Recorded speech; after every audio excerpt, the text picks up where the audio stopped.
नमस्कार, जय महाराष्ट्र. मी वेदांगी नयन कर्णिक आणि राजमंत्र या विशेष कार्यक्रमामध्ये मी आपल्या सर्वांचं मनापासून स्वागत करते. या कार्यक्रमामध्ये आपण राजकीय घडामोडींचा भविष्यवेध घेत असतो आणि त्याचबरोबर आपण बोलणार आहोत संपूर्ण जगाला हादरून टाकलेल्या कोरोना व्हायरसवर देखील, आणि हे वर्ष आपल्या सर्वांसाठी कसं असेल यावर देखील आपण एक नजर टाकणार आहोत. आणि याविषयी चर्चा करण्यासाठी आपल्या बरोबर पंडित राजकुमार शर्मा जी देखिल आहेत. सबसे पहले नमस्कार पंडित जी, आपका इस शो में तहे दिल से स्वागत है. आपने कही बहुत सारी जो बातें हैं वो हमने देखी है कि वो कैसे रियल में आती है, और आप जो बताते हो वो बिल्कुल सच हो जाता है 99%. और इसी बारे में आज हम आपसे बात करने वाले हैं. बहुत सारे विशेष मुद्दे हैं जिनके ऊपर हम चर्चा करने वाले हैं. सबसे पहले बात करते हैं आने वाले साल यानी 2021 के बारे में. तो ये साल हमारे देश के लिए और संपूर्ण विश्व के लिए कैसा होने वाला है 2021? नमस्कार दर्शकों को एक बार फिर मैं स्वागत करता हूं. जिस तरह से 2020 गया, आपने देखा कि हर व्यक्ति व्याकुल हो गया, हर व्यक्ति बीमार हो गया, चाहे वो शारीरिक तौर पर नहीं मानसिक तौर पर बीमार हो गया. मगर यहाँ पर आपने बहुत ही महत्वपूर्ण सवाल किया है कि 2021 कैसा होगा, क्योंकि लोग पूरी दुनिया 2021 के ऊपर अपना नजर गाड़ कर बैठी हुई है. और अगर हम 2021 नए वर्ष की बात करें तो अंग्रेजी न्यू ईयर हम लोग इसको बोलते हैं. This is a new year of western world. हम लोग जो है वैदिक न्यू वर्ष या हिंदू न्यू वर्ष जो है वो 13 अप्रैल 2021 को शुरू होता है. जी. मगर क्योंकि पूरी दुनिया मनाती है, इसके लिए हमने इसका भी विश्लेषण किया. हिंदू पंचांग के मुताबिक, क्योंकि यहां पर भी हम 31 तारीख की रात का मुहूर्त लेंगे. जी. दिन गुरुवार, पौष मास, द्वितीय पक्ष, पुष्य नक्षत्र, कन्या लगन में इसका आरंभ हो रहा है. तो कन्या लगन के जो स्वामी हैं वो बुध हैं. वो बुध इस वक्त जो बुध हैं वो अपने शत्रु गुरु की राशि में, धनु राशि में सूर्य के साथ बैठे हुए हैं. देखिए, मिला जुला साल रहेगा. नए साल की बधाई देने की बजाय मैं ये कहूंगा लोगों को कि हाथ धोइए और साथ में डिस्टेंस रखिए. अभी तक कोरोना जो है वो खत्म नहीं हुआ है. हाँ, डेफिनेटली नए साल के 3 महीने के बाद, क्योंकि पिछले साल का जो स्वामी था वो बुध और चंद्रमा था.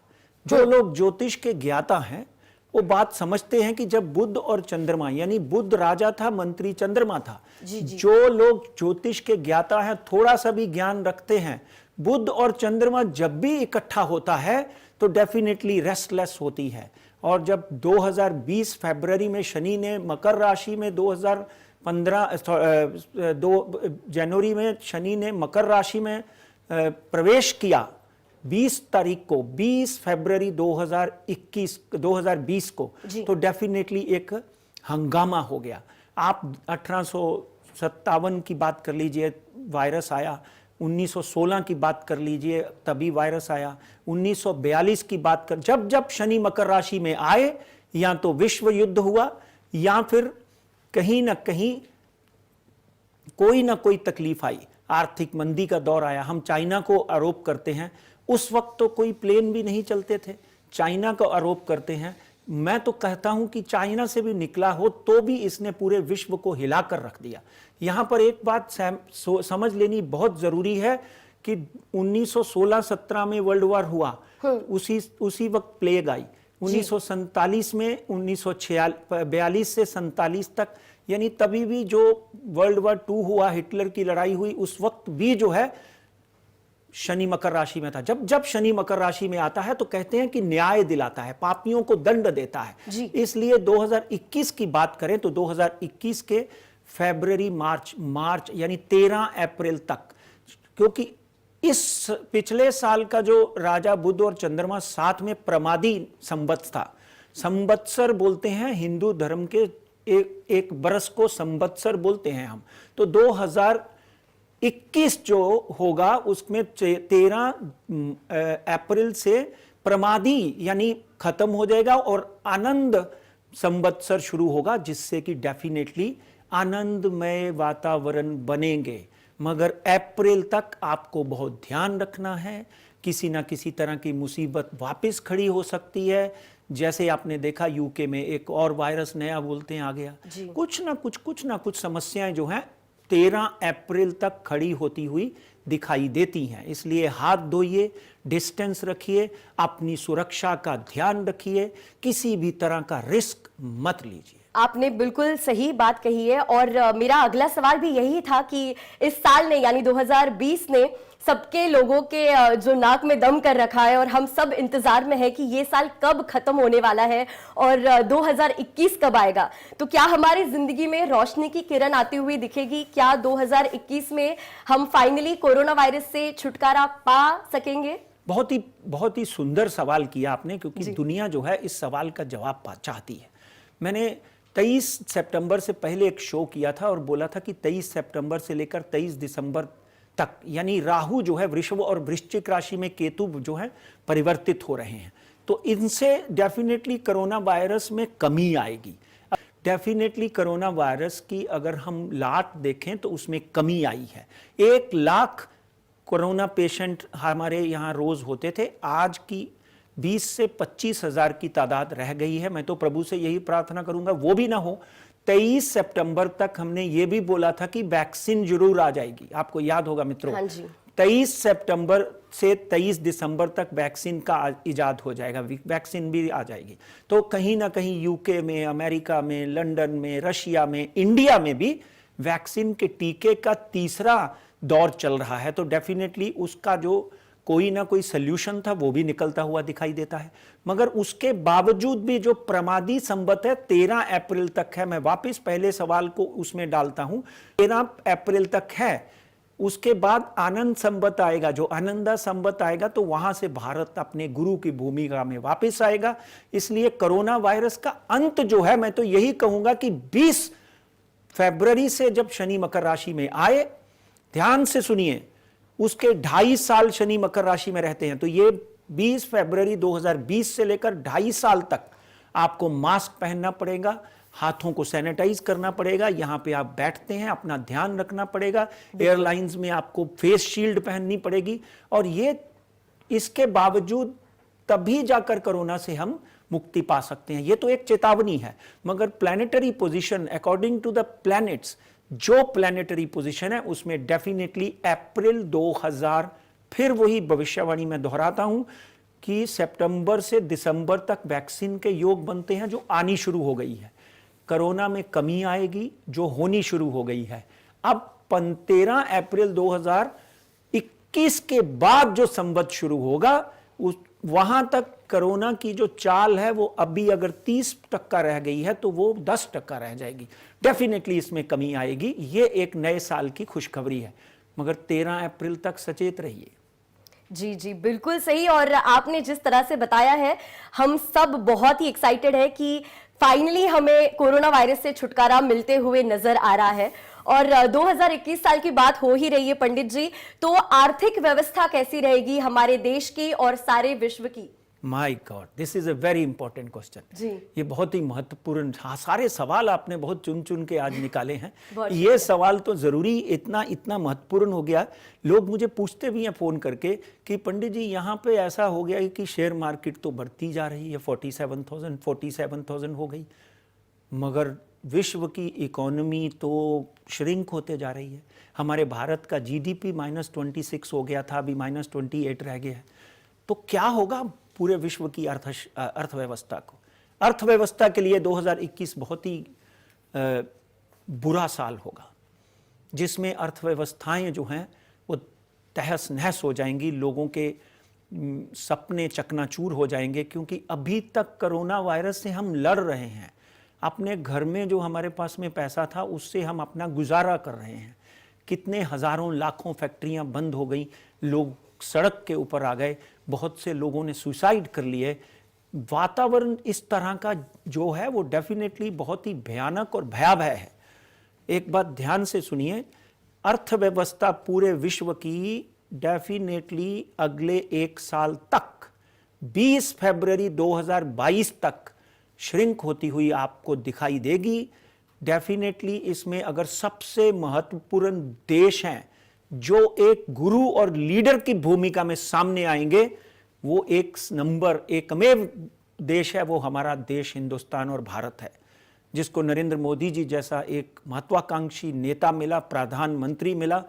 और दूसरा एक देश है, उसका नाम है वियतनाम। ये दो देश ऐसे हैं जिनकी इकोनॉमी जो है वो डेफिनेटली श्रिंक नहीं करेगी, सडनली बाउंस बैक कर जाएगी। आपने देखा मार्केट की परिस्थिति ऐसी है कि मार्केट पहले ही, यानी कोरोना के आने से पहले ही मार्केट जो है वो 30,000 का आंकड़ा बीएससी ने देख लिया था, 8,000, 7,900, 8,000 का निफ्टी ने देख लिया था। आज हम 47,000 पे खड़े हैं, ऑलमोस्ट डबल 9 महीने के अंदर हमने छलांग मार दी है। सिमिलरली 8,000 से 13,780 निफ्टी आज चल रही है। तो ये जो छलांग है ये संकेत देती है कि भारत की अर्थव्यवस्था में एक नई क्रांति आने वाली है। फॉरेन इन्वेस्टर की होड़ लगेगी, इंडस्ट्रियलाइजेशन की होड़ लगेगी, मगर ये श्रिंक यानी पाताल में गई हुई अर्थव्यवस्था को ऊपर आते हुए, उभरते हुए 1 साल 20 फरवरी 2022 तक जूझना पड़ेगा। उसके बाद डेफिनेट भारत तरक्की के पथ पर है, मगर पूरी दुनिया के साथ में है हम भी। इसलिए 1 साल तक आपको संयम रखना होगा, नए कामों में, नए व्यापार में हाथ आजमाने होंगे। बहुत से ऐसी इंडस्ट्री है जिन्होंने मास्क, पीपीटी किट, सैनिटाइजर बनाने शुरू कर दिए। बहुत से लोगों ने, क्योंकि 2 चीजें चल रही थी कोरोना में, या तो शेयर मार्केट चल रही थी, सुपरमार्केट चल रही थी, और या फिर मेडिकल शॉप्स चल रही थी, और या हॉस्पिटल चल रहे थे। अब वापिस अर्थव्यवस्था पटरी पर आती हुई दिखाई देती है, पर भागने की बात करें तो वो अभी भी हमको 20 फरवरी 2022 तक इंतजार करना पड़ेगा। जी बिलकुल, आपने एक बहुत ही गुड न्यूज दी हम सबको, आणि याबद्दल आपण अजून चर्चा करणार आहोत। अजून देखील आपल्याकडे काही प्रश्न आहेत पंडितजींसाठी आणि त्यांच्याकडून आपण उत्तरं देखील जाणून घेणार आहोत। पण आता सध्या वेळ झाली आहे राजमंत्रामध्ये एका छोट्याशा विश्रांतीची। पाहत रहा जय महाराष्ट्र।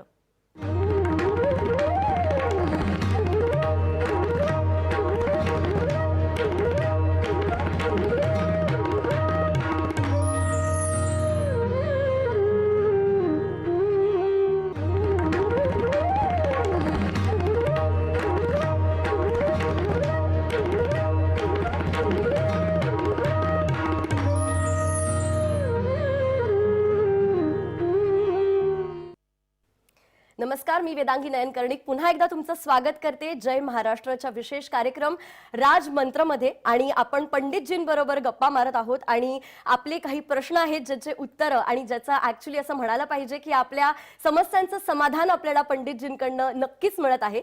और पंडित जी, अगले सवाल की ओर हम बढ़ते हैं। अभी जैसे हम देख रहे हैं राजनीति की बात करें तो अगला साल यानी 2021 बहुत ही महत्वपूर्ण है, क्योंकि पश्चिम बंगाल में इलेक्शंस होने वाले हैं। और अगर बीजेपी की हम बात करें तो क्या बीजेपी इस साल यानी 2021 साल में अपना झंडा पश्चिम बंगाल में गाड़ पाएंगे? बहुत ही पेचीदा और बहुत ही धर्म संकट में डालने वाला सवाल आपने किया मेरे को, मगर मैं धर्म संकट में डलता आया हूं और इसे पार पढ़ते आया हूं। साईं और मौला की ऐसी कृपा रही है अभी तक। आपने जो सवाल किया उसके लिए मैं बिल्कुल खड़ा हूं और उसके लिए मैं संघर्ष करके पूरी कुंडलियां बनाकर आपको उत्तर देने के लिए आतुर हूं। ममता बनर्जी की कुंडली का बात करें, क्योंकि वहां पर सबसे इंपॉर्टेंट और भारी इस वक्त जो रूलिंग पार्टी है वो तृणमूल कांग्रेस है। तृणमूल कांग्रेस की कुंडली का भी हमने अध्ययन किया और ममता की कुंडली का भी अध्ययन किया। 5/1/1955 बुधवार का दिन 17 यानी 5:39 में उनका जन्म हुआ है। और इस वक्त अगर हम उनकी कुंडली का ध्यान दें तो एक बात तय है कि ममता बनर्जी एक संघर्षमय परिस्थिति से उभरती हुई, उन्होंने यहाँ तक वो देश जिसमें सीपीएम का गढ़ 40 साल का था उसको उखाड़ फेंका और दूसरी बार मुख्यमंत्री बनी। और इस वक्त हमारे गृह मंत्री जो हैं वहाँ पर अपनी पूरी तरह से गाड़ कर बैठे हुए हैं, आप पूरी एनर्जी के साथ अपनी रैलियां कर रहे हैं। और डेफिनेटली जिस तरह का वातावरण उन्होंने बनाया हुआ है उस तरह मैं वातावरण के विरुद्ध और वातावरण के पक्ष में कभी नहीं जाता हूं, क्योंकि वातावरण जो है वो मीडिया के द्वारा बन जाता है। आपको याद होगा मित्रों, मैंने बिहार के इलेक्शन में बोला था कि जो भी होगा नेक टू नेक में होगा, 130 के ऊपर कोई पार्टी नहीं जाएगी और जीतेगी। जो भी पार्टी सरकार बनाएगी उसमें हो सकता है लालू का लड़का आगे आए। मगर यहां पर मैं फिर एक बात बताना चाहता हूं कि ममता दीदी की कुंडली में 26/1/2006 से शनि की महादशा लगी है, और उनके शनि की अगर हम कुंडली में उनका शनि देखें तो शनि उनका बहुत ही प्रबल है। अगर वो हारती हैं तो लोगों को 2026 तक इंतजार करना पड़ेगा। भारतीय जनता पार्टी के अथक प्रयासों के बाद उनको डेफिनेटली 18 MP वहां पर मिले। इस वक्त किसानों का मुद्दा, अगर मैं पॉलिटिकली एनालिस्ट की बात करूं तो किसानों का मुद्दा एक बहुत बड़ी अहम चुनौती नरेंद्र मोदी के सामने खड़ी हुई है और भारतीय जनता पार्टी के सामने खड़ी हुई है। ममता बनर्जी जो धरती से जुड़ी हुई 300 रुपए की साड़ी, 100 रुपए की चप्पल और डेफिनेटली एक आम व्यक्ति की तरह रहने वाली महिला, जिसने अभी तक, अगर आपको याद हो तो, अपने चीफ मिनिस्टर के बंगले में भी नहीं गई, जो अपने पैतृक घर में रह रही हैं। तो यहां पर अगर हम वहां पे और भी 2-3 नेताओं की कुंडली देखें जिन्होंने भारतीय जनता पार्टी का पलड़ा थाम लिया है, तो मोदी जी की कुंडली का भी यहां पर हम अध्ययन करते हैं तो वृश्चिक राशि, अनुराधा नक्षत्र, और मोदी जी की कुंडली का भी जो अध्ययन करते हैं, भारतीय जनता पार्टी की कुंडली का अध्ययन करते हैं, तो वहां पर भारतीय जनता पार्टी और तृणमूल कांग्रेस में एक कड़ा मुकाबला दिखाई देता है। भारतीय जनता पार्टी के लिए ये स्वीपिंग विन नहीं होगी। जैसे कि आपने देखा कि बिहार में भारतीय जनता पार्टी ने स्वीप नहीं किया। 6 बजे तक आरजेडी बढ़त में थी, 6 बजे के बाद क्या हुआ वो भगवान जानता है। यहां पर Mamata Banerjee neck to neck finish में जीतती हुई दिखाई दे रही है। मित्रों, ये बहुत बड़ा सवाल है। इस वक्त मीडिया, टेलीविजन चैनल, दुनिया का हर तरह से भारतीय जनता पार्टी की रैलियों को भारतीय जनता पार्टी के सपोर्ट कर रहा है। मगर चाहे 2 सीट से जीतें, यहां पर ममता बनर्जी या Bharatiya Janata Party neck to neck finish में आती हुई दिखाई देती हैं। अंत में क्या होता है, बिहार के जैसा हुआ तो कुछ भी कह सकते हैं, मगर ममता की कुंडली में शनि की प्लेसमेंट, प्लैनेटरी पोजीशन डेफिनेटली भारतीय जनता पार्टी को एक बार फिर अचंभित कर सकती है कि हाँ, अगर उनकी हेल्थ जो है, क्योंकि शुक्र जो है 6ठे घर में बहुत खराब होता है, शुक्र उनका 6ठे घर में जो हेल्थ का स्वामी है वो बहुत अच्छा नहीं है। उनको अपनी हेल्थ का ध्यान रखना पड़ेगा। आगे आने वाले दिनों में 2025-26 तक तो कुंडली ये बोलती है कि डेफिनेटली ममता बनर्जी चाहे कम सीटों से जीते, तीसरी बार मुख्यमंत्री बनने के योग बनते हैं उसके। क्या बात। अब तो ये 2021 में ही पता चलेगा कि आखिर होने क्या वाला है।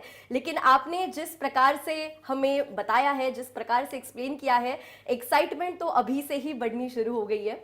और पंडित जी, 2020 साल की बात करें तो ऐसा कहा जा रहा था कि विश्व युद्ध हो सकता है। अगर आतंकवाद की बात करें तो भारत और पाकिस्तान जैसे अनेक देशों में तनाव की स्थिति हमने देखी हुई है। तो इस साल तो ऐसा कुछ हुआ नहीं, बच गए। लेकिन क्या 2021 साल में चांसेस है कि युद्ध हो सकता है, या फिर आपसी बातचीत में ये तनाव को कम किया जा सकता है? आप क्या कहेंगे पंडित जी? देखिए, ऐसा है कि 2 तरह का युद्ध है। एक तो युद्ध होता है कि बॉम्ब और तोपों से चला जाता है, और एक युद्ध जो इस वक्त वायरस का हुआ है, आपने देखा, ये भी एक युद्ध है। विषाणु युद्ध बोल सकता हूं मैं इसको। इससे बड़ा युद्ध विश्व में कभी नहीं हुआ मित्रों, चाहे वो चाइना ने किया है, चाहे ये अपने आप हुआ है। इस विश्व को, मानव जाति को भगवान का एक बहुत बड़ा लेसन है कि भाई अभी भी सुधर जाओ, अब भी प्रकृति के साथ, एनवायरनमेंट के साथ खेलना बंद कर दो। अब एक युद्ध जिससे हम जीत नहीं पाए हैं, डेफिनेटली दूसरे युद्ध की बात करें तो भारत और पाक के युद्ध की आशंकाएं जो हैं वो बहुत प्रबल हैं। कहीं ना कहीं चाइना और पाकिस्तान 26 दिसंबर 2019 के एक कार्यक्रम में जय महाराष्ट्र के राजमंत्र में मैंने ये प्रेडिक्ट किया था जी। कि कुछ ना कुछ चाइना और पाकिस्तान भारत को तलबलाता रहेगा, दुखी करता रहेगा, टेररिस्ट को बढ़ाता रहेगा, टेररिज्म को बढ़ाता रहेगा। वो आपने देखा, और हमारे कम से कम 30 से 35 जवान चाइना बॉर्डर के ऊपर शहीद हो गए। उसके बाद हाँ, डेफिनेटली आज भी हमको जम्मू एंड कश्मीर में रोज़ वो लोग सीज फायर करते हैं, रोज़ हमारा कोई ना कोई 1-2 जवान शहीद होता है, उनके 10-20 लोग मरते हैं। कहीं ना कहीं ये वातावरण और उग्र होता हुआ दिखाई देता है। जुलाई 2000 अब भी नहीं हुआ, मैं मान सकता हूं आपकी बात, मगर क्या हम युद्ध की परिस्थिति से कम हैं? हम तो सब लोग इस वक्त इस परिस्थिति में हैं कि युद्ध ना हो, भगवान के आगे प्रार्थना करनी चाहिए। मगर जिस तरह से पाकिस्तान और चाइना भारत की उन्नति की तरफ काली नज़र लगाकर बैठे हुए हैं, डेफिनेटली उनकी जो नज़र है वो युद्ध की तरफ भी जा सकती है, हमें नीचा दिखाने के लिए। मगर भारत की सेनाएं कुंडली के हिसाब से, भारत की कुंडली के हिसाब से भारत काल सर्पदोष से बाहर आ चुका है। एक बात ध्यान रखिए, भारत 13 सितंबर से महागुरु बनता हुआ दिखाई देता है, विश्व गुरु बनता हुआ दिखाई देता है। भारत की सेनाओं में इतनी प्रबलता, इतनी पुष्टि, इतनी मजबूती आएगी कि पाकिस्तान और चाइना जैसे देश जो हैं उनको हथियार डालने पड़ सकते हैं। विश्व युद्ध की बात करें तो चाइना और अमेरिका में जो युद्ध था वो तो अभी जो बाइडेन के जीतने से टलता हुआ दिखाई देता है, मगर बाकी के देश जो हैं डेफिनेटली चाइना को हकारत भरी नज़र से देखते हैं। कहीं ना कहीं यह युद्ध जो है वहाँ से परिवर्तित होकर यहाँ इजराइल, फ़लस्तीन और लीबिया इस तरफ आ सकता है। युद्ध होने के पूरे चांस हैं, मगर भारत को अपने शत्रु से क्या, चाहे वो चाइना है चाहे वो पाकिस्तान है, पूरी तरह से सजग रहना पड़ेगा। अगले साल युद्ध के एक बार योग फिर बनेंगे, जो पिछले अब 3 महीने पहले बने थे, फिर बनेंगे। इसलिए, और टेररिज्म की बात करें तो टेररिज्म को बढ़ावा देने से पाकिस्तान को तो डेफिनेटली कहीं ना कहीं पैसा मिलता है ये सब करने से। जी। इसलिए ध्यान रखें, अपने हमारी सेनाओं को, हमारे नेताओं को ध्यान रखना पड़ेगा। बहुत बहुत शुक्रिया पंडित जी। और जैसे आप हमेशा हमसे जब बात करते हैं, आप सिर्फ हमें भविष्यवाणी ही नहीं बताते, भविष्य में क्या होने वाला है वही नहीं बताते, लेकिन आप हमें सचेत भी करते हैं, और हम कैसे बचे, उस स्थिति से हम कैसे ओवरकम करें, इस बारे में भी आप बताते हैं, हमारे व्यूअर्स का मार्गदर्शन करते हैं। इसके लिए बहुत बहुत शुक्रिया। आणि आता वेळ झाली आहे राजमंत्रमध्ये इथेच थांबण्याची। मात्र तुम्ही आता पाहत रहा जय महाराष्ट्र न्यूज।